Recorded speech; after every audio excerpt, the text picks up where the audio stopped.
Wow, I just published the final episode of Karate Nerd in China, which is my most popular video project ever. If you haven't seen these 5 videos, then you should really go watch them, because they took me 3 months to make, and I actually flew to China to study with these different grandmasters of ancient kung fu styles that trace back to the roots of karate. And in today's video, I'm gonna answer your questions about this project, because you had tons of them, and I can't wait to tell you more. But first, I want to share something that unfolded during my trip to China, and it's a very personal, valuable insight that I gained about kata, you know, the solo forms that we do, and their functional applications, also known as bunkai in Japanese. And I think that this insight might be valuable to you as well.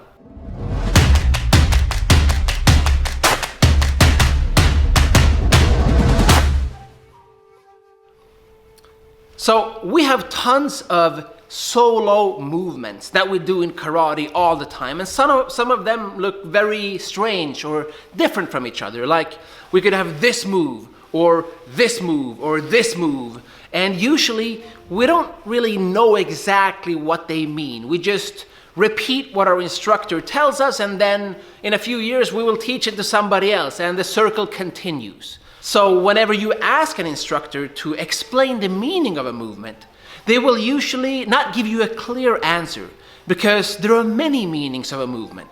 See, in the evolution of karate, the original functional application of these different solo techniques has been lost in the sands of time.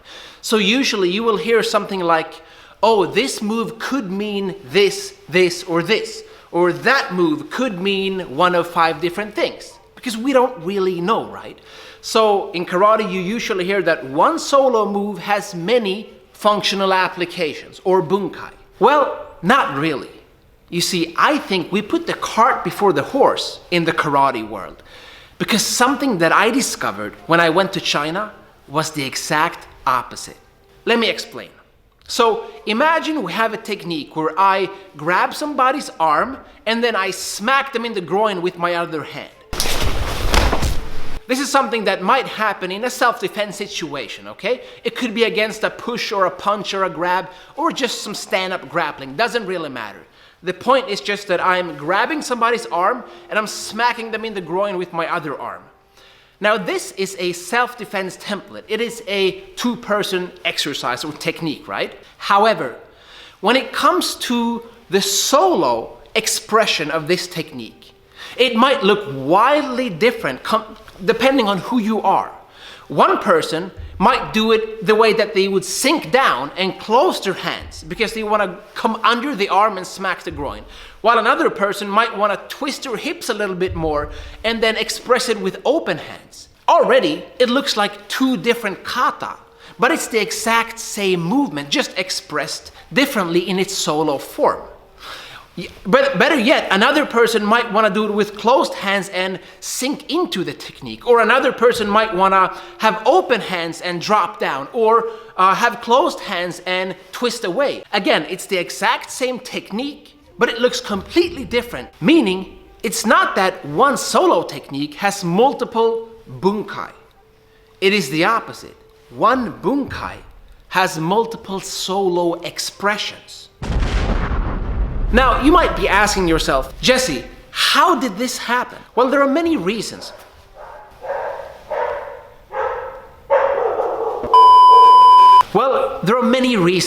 But one of the most interesting ones, which I also coincidentally discovered in China, is the language barrier, or let's just say terminology, because it seems a lot of stuff got lost in translation. Now, this is something that is not talked about a lot because most karate practitioners don't know the original Chinese terminology. And one person who can speak better about this Chinese poetic and sometimes esoteric language that they use for their techniques and their kata is my friend Will, who's the world's biggest kung fu nerd. Check out what he had to tell me. And if we're looking at Chinese martial arts as a whole, I do think understanding the language is really, really important. I suppose it's the same with Okinawan or Japanese martial arts as well, definitely. right? Because you need to understand the thinking, the thought processes of the people that created it. If you understand how they're thinking, then you understand why the system is made like it is. Yeah. Otherwise, you tend to have a kind of skewed understanding of it. Western languages and Korean and Japanese are alphabetical languages, right? So if you have a word, it's made up of letters, right? And then you take these letters like A, B, C, whatever, and Japanese, hiragana, right. Korean, hangul. You take these letters and you put them together to make a word. So if you look at Japanese and Korean martial arts, you tend to have like the basics will be, punch A, punch B, block A, block B, kick A, kick B. So you've got these kind of building blocks, and then you put them together, and you get the system. Am I right in that? Yeah. Okay. Whereas Chinese language is characters. So one character is one word, and it's made up of components, but it's essentially inseparable. So it's not, you don't have punch A, punch B, punch C, kick A, kick B, whatever in Kung Fu. You have whole postures. So say monkey steals peach, like that. That's one posture. It's not head grab plus knee plus step. That is one thing. Even a punch will be like, the straight punch would be called Black Tiger Steals Heart. So that's not a punch plus a step. No. You lunge in, you step and punch, and that is one whole, just like a Chinese character. You have to look at Kung Fu from the point of view of how the language is constructed. Because the language represents their thinking. Yeah, because you can only think in language, right? You can't think without language. No. So your entire world view, your entire perception of the world is through language. Today we do one kata technique and it has many bunkai. But originally there was just one bunkai that could be expressed in many different ways, in different kata, in different styles.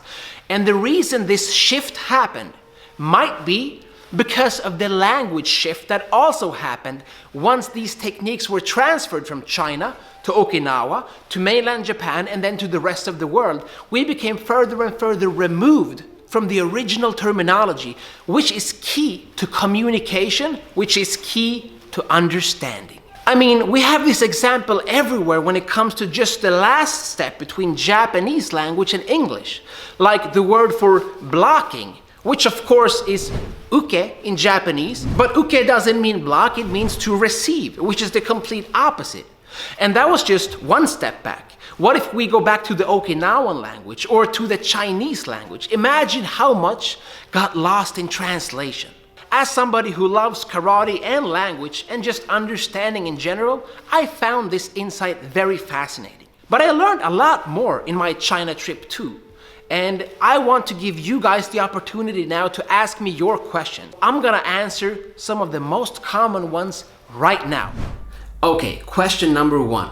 Were you able to show or demonstrate your own katas to those Kung Fu masters? And if you did show them, what did they think or say about it? The answer is no. And this is really interesting actually, because in Okinawa or Japan, usually if you visit a new master or a dojo, they want you to demonstrate something, so they have something to compare with. And usually they want to kind of judge you to see if you're worthy of learning their stuff.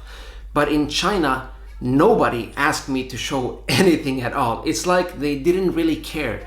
And I found this to be an interesting cultural difference, because I think they were actually very proud of their stuff, and the fact that somebody wanted to learn it was good enough. I didn't have to show or deem myself worthy to learn their stuff.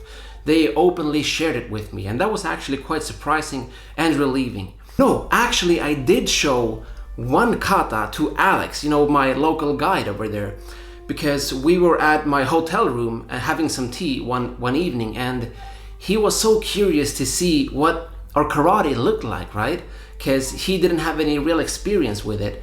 So I showed him one kata. In this case it was kururunfa, because he had heard the word of that kata and he thought it sounded interesting, because many of our karate katas, the names are actually Chinese. So he really wanted to see that one. So I demonstrated it to him, and actually his reaction was so funny, because he said he wished that their kung fu katas were as simple and minimalistic as our karate kata, because it would be way easier to teach his students and his kids, and they could focus more on the practical applications and how to actually use the moves for fighting, rather than remembering these long and complex forms that they have in kung fu.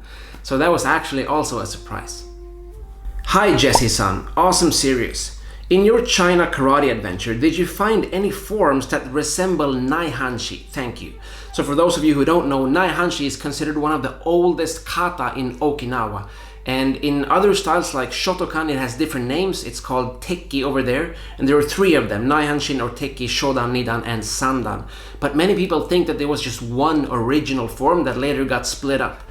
And I did not see the actual form, but something surprising is that I saw the exact same cross-stepping footwork that you see in the Naihanshi or Tekki kata in the White Crane School of Master Yu, which you can see in episode 1. That was the whooping crane style master. So I actually asked about this footwork off camera, and I think the reply was something like the crane jumping, because they used it in a jumping fashion rather than this staccato and stable fashion that we do in karate. And it was actually a leg manipulation, how to trip somebody or hook their leg or stomp their knee in. So it was these cool leg maneuvers that you can use in a fight, and that's how they explain this cross-stepping movement. Or you could actually use it to escape. Let's say you're fighting somebody and you quickly need to separate from that close quarter engagement distance, then you could kind of jump or shuffle back with those steps. So the steps of Naihanshi is something I saw, and it was classical White Crane stuff. And of course the elbow strikes and the back fist and all of that is exactly what they do all the time in White Crane applications. So I would say that I didn't see the kata, but I saw all of the movements in it. My question is, how far back do you realistically think you can trace the roots of martial arts? I've made the tongue-in-cheek comment that inevitably it would all root back to caveman with club. But in all seriousness, where do you believe the line ends for a distinguished set of techniques that were more than just wild swinging and bashing? And would you consider going further back in time with this than you already have? It would be overwhelming to trace the roots of all martial arts, but just having a quick guess, I would say it comes from Africa, because that's where evolution traces the roots of human beings back to, right? And self-preservation is the first law of nature. You gotta be able to defend yourself. And sure, cavemen with clubs, they had to have survival tactics as well that were passed down to the next generation and so on. But I don't think we're gonna find any karate kata in old cave paintings.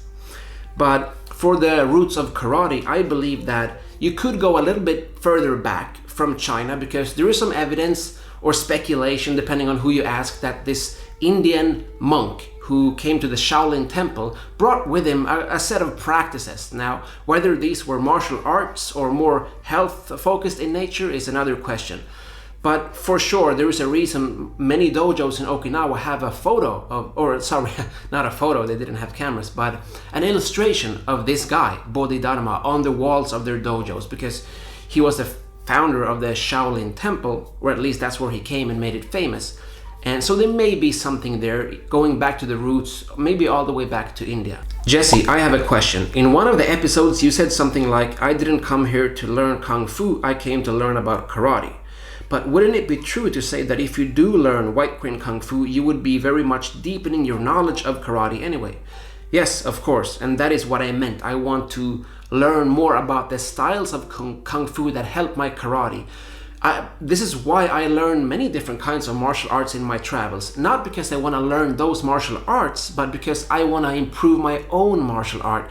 So I want to kind of connect the dots and not just collect the dots, because you have a lifetime to learn as many martial arts as you can, right? But then you would be kind of a jack of all trades and a master of none. And my focus is mastering this one particular art that we all love so much, which is karate. And some of the greatest insights that I have learned about karate have come from other martial arts. But if I go practice Brazilian Jiu-Jitsu, it is not to master that art, but to master my own art. Because at the end of the day, you gotta make a choice, right? And I have chosen karate. But of course, for example, when I practice White Crane Kung Fu here in China, or there in China, because right now I'm actually in Dubai, They said that you should incorporate this crane power into your karate kata and they will be more like they should be. So I think that was a great tip. And I've incorporated a lot of stuff that I actually learned in China into my own karate techniques. But I don't consider that kung fu, I consider it karate. Hope that helps. What was the greatest change in striking style or pattern of motion from Chinese to Okinawan and Japanese martial arts styles, sir?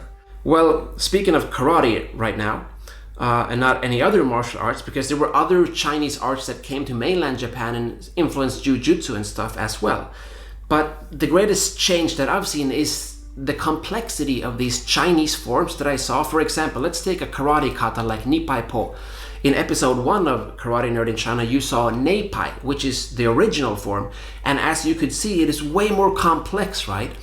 But the Okinawan and then the Japanese versions, they become more and more minimalistic. Or you could call it essentialism. It seems like as things evolved, people kind of picked the essential elements or the highlighted parts of each kata and kind of skipped other less necessary parts. So imagine if you learn a really complex kata, right? Maybe 5 different sequences stand out in your mind that are highlighted when you practice. Maybe those are the ones you actually keep, and the other techniques just fall between the gaps, kind of.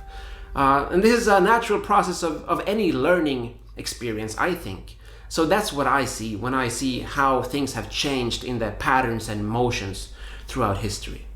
How do you see that these kung fu styles relate to shurite versus nahate? Wing Chun, White Crane is mainly nahate or goju-ryu, yes?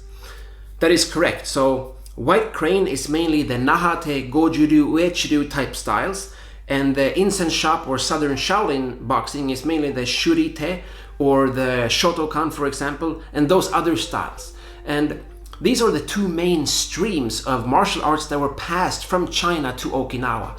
All the old masters, the pioneers and founders of big styles like Shotokan, Shitoryu, Goju-ryu, and so on, Miyagi Chojin, Mabuni Kenwa, Choki, Motobu, Funakoshi Gichin, these Okinawan masters all said that there were 2 main streams of Kung Fu passed down to Okinawa. And these are the 2 that I discovered in China in person, and I got to experience them. And they are documented in the Bu Bishi, which is what I followed during my travels. So that is correct. Who was your favorite master to learn from while you were there? Do you feel that there is more to uncover? Did you see or visit any karate dojos while you were there? Good set of questions. Actually, one of the things that I had written down that I wanted to see was a karate dojo in China, just to see how they view it. But I didn't have a chance to do that because it was a very short and intense trip.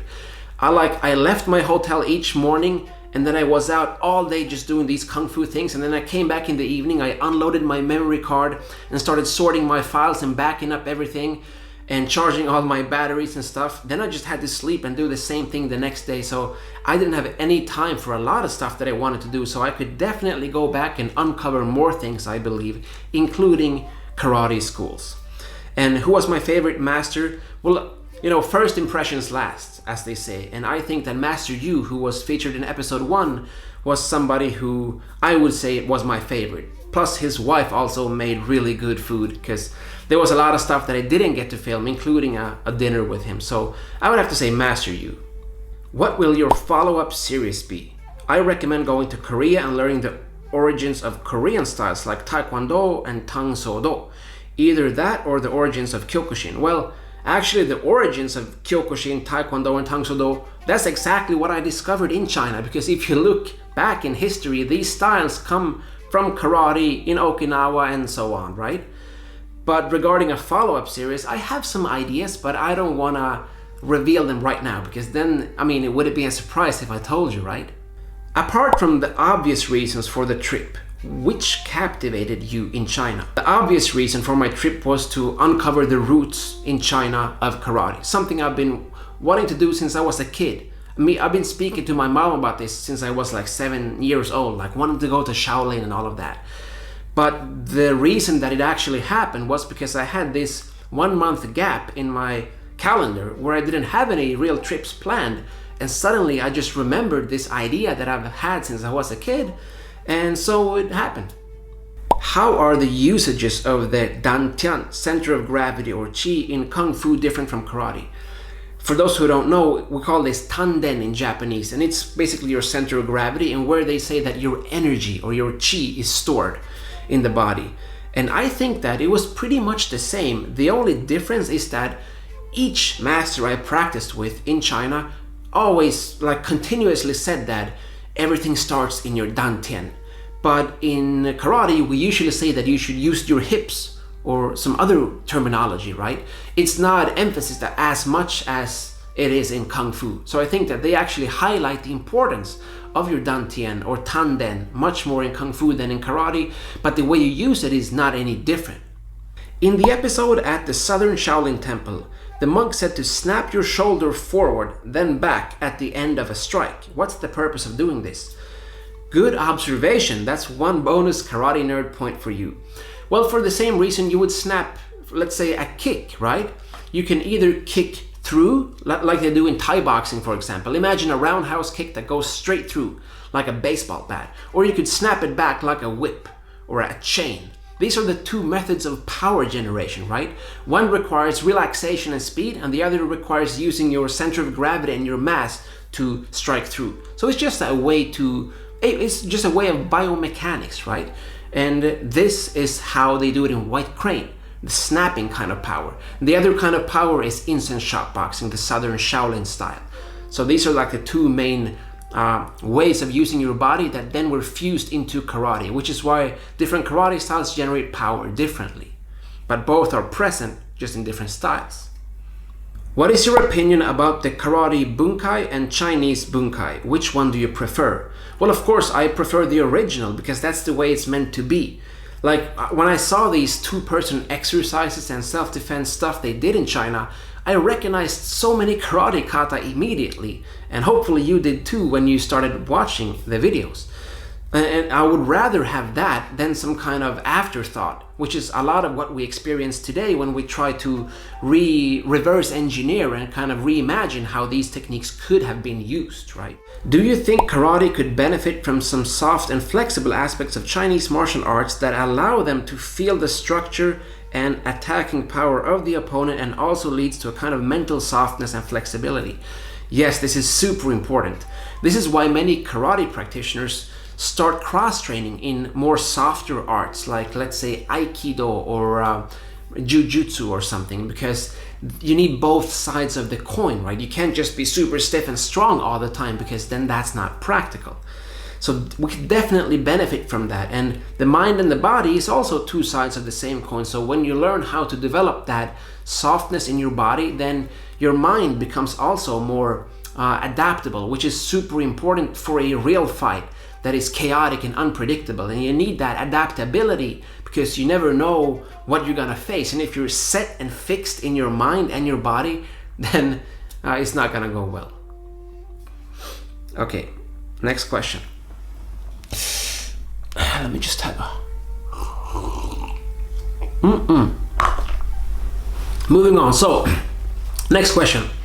What were the 4 kata of incense shop boxing? Are you going to show Seisan in its entirety? Any footage of the others? It would be really exciting to see. Thanks, Jesse. You know I couldn't leave without seeing all 4 kata, right? I saw them and let me tell you, wow.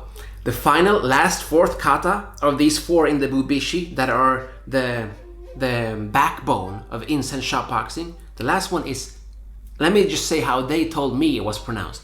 Soba Rinpei. And guess what we say in karate? Supa Rinpei. And they even wrote it down for me. It means 108. 108 is the translation of that kata name. And it's one of the most popular kata you will see in karate today. Like even in the sport of karate, like world champions are doing this kata, right? But if you thought Supa Rinpei, the karate kata, was complex, oh my god, when I saw Soba Rinpei, as they call it, the original incense shop version, it blew my mind. I think there was at least 108 different directions or techniques in this kata. And of course, there were 4 of them, so that was the last one. And I don't know if this is true or not, but they told me, maybe they were joking, but they seemed sincere that when I came back, I would learn Supa Rinpei, or the last 4th one, Soba Rinpei. Anyway, so I gotta go back, right? But then they had 2 other kata, because there were 4. One was called 4 gates or 4 doors. That was the translation. And then another, I think, was called 8 steps. I don't remember exactly because I didn't really focus on those, but they could be present in karate as well. I gotta check my notes, and I have those at home because I'm in Dubai right now, so I can't really see. Are you going to show Seisan, or the first kata, also known as Hangetsu in Shotokan, in its entirety? Honestly, I don't feel qualified to demonstrate it because I can't say I've mastered it. I had that one lesson you saw with Master Lin in the park. Then I had 2 more sessions that I didn't film. But honestly, it is so different from what I'm used to, because it's my second Kung Fu kata that I ever learned, because the first one was Babu Lian or Papu Ren with Master Yu that you also saw in episode 1, right? So I'm definitely not qualified to show that, and I'm probably never even gonna try to teach it. I currently am at 2nd Q level of Shotokan Ryu. Nice Japanese spelling there. If I want to learn any sort of Chinese martial arts in the future, which would you suggest I learn, Jesse Sensei? Honestly, you could pick any of the Chinese arts. I think they all will help you expand your mind when it comes to your own training in Shotokan. But probably it's a good idea to talk to your sensei first, because everyone are different. Some people need something more soft. Other people need something stronger and harder. So I suggest that you speak to your instructor or teacher, because it's kind of a case-by-case thing what you need. But many karate people, and even Japanese karate experts and sensei, are actually cross-training the Chinese arts because they believe it's of great benefit to them. So go ahead. It could be Wing Chun, it could be Tai Chi. To me, all of them are great, but what you need is hard for me to say because it's individual. Question. What did you learn or find out that you want to start incorporating into either your daily or personal karate, or start teaching? Well, there are many things. Let's see. One thing that I could share that's super easy for most of you to understand, I think, is the idea of using your ass. Okay, you might have heard that in the final episode where Master Lin tells me to use my ass literally, and then Will translates that, and I'm kind of shocked because I thought it was such a funny statement. But then when I came home from China, I started thinking more about that, and I realized that a legendary karate instructor, a sensei Inoue Yoshimi, who was, because he passed away, he was the teacher of people like Rika Usami or Antonio Diaz. He was a very famous kata expert. He actually told me the exact same thing, that I should use my butt, okay? And he used to slap me on the ass when we did private sessions to kind of hit that point home. So I started thinking more about that. And actually, here's the idea. If you're standing up, just stand up right now, okay? Just try this for me. Stand up and then sit down. But don't sit down actually, just feel like you're sitting down. Let me demonstrate. So I stand up. And then, look, I sit down. So I just kind of do a posterior pelvic tilt, and I kind of contract my glutes and my abs so that my ears and my shoulders line up with my heels. So it actually affects your posture a lot, and the way you transmit power and force, and that kind of connection between your feet and your center into the target. So this thing of using your ass, aka acting as if you're sitting back, as if you're chilling in your stance. So when we do our different stances in karate, what I started doing now is I don't say that you should stand in a shikodachi or stand in a zengutsudachi. I say you should sit in your neko ashidachi or whatever stance, because this sitting motion tilts your hips and your glutes guide your pelvis into an anatomically stable position. This is something that I was also corrected on when you see me learning the original Sanshin kata or Sanjan with the master Zeng up in the mountains, right? He actually went and corrected my the small lower part of my back right here, and he tilted my hips in that exact same motion. But I didn't really understand that until I came home and watched the footage and heard it again. So everything clicked. So what I've started to incorporate when I now practice and teach is this idea of sitting into your stances and into your techniques. And believe me, it changes everything. And it sounds so simple, but it has a big impact. Will you ever plan to do China or Japan tours with your fans? Maybe a group of 20 people or so. Well, we actually did this at the Karate Nerd Experience, which was 2018, I believe, in Okinawa, right? Or was it 17? Yeah, 18. And it turned out great, right? But in China, I mean, I don't know the language, I don't really know the people, where to go, who to meet. Of course, I've met these different masters, but it would be a massive undertaking to try to organize a trip like this. Not to speak of the visas you need just to get there, and that's also a pain in the butt. So I don't think I will do it, but somebody else might definitely be able to pull it off, especially if they live or speak Chinese. And can you break it down for us for dummies, what the influence of White Crane was versus the influence of Incense Shop? Yeah, okay, so to keep it simple, the White Crane stuff is Nahate karate, styles like Goju-ryu and Uechi-ryu and Toon-ryu and Ryu-ryu and so on. And the Incense Shop, or the Southern Shaolin techniques, is what actually came before that, which is like Shorin-ryu, or styles like other versions of Shorin-ryu, like Matsubayashi-ryu, Kobayashi-ryu, and even by extension Shotokan, because that was later in Japan, right? Or styles like Shito-ryu is a combination of both. And even if you extend further, Taekwondo and Tang Soo-do are also Incense Shop. And you can especially see that in the body dynamics, this kind of bouncing up and down motion, or using your body like a lever, meaning when one part of the body goes to the front, the other goes back. When one goes up, the other goes down, and so on. As opposed to the whip-like mechanics of Nahate styles, like White Crane. That's how you can see kind of the difference between them. And that's an easy way to break it down and know what karate style came from where.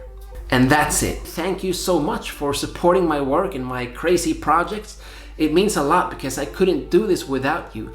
And an especially big thank you to the karate nerds out there who supported the crowdfunding to make this project happen. You can find your name at the end of the episodes in the credits section. And stay tuned for the next wild adventure.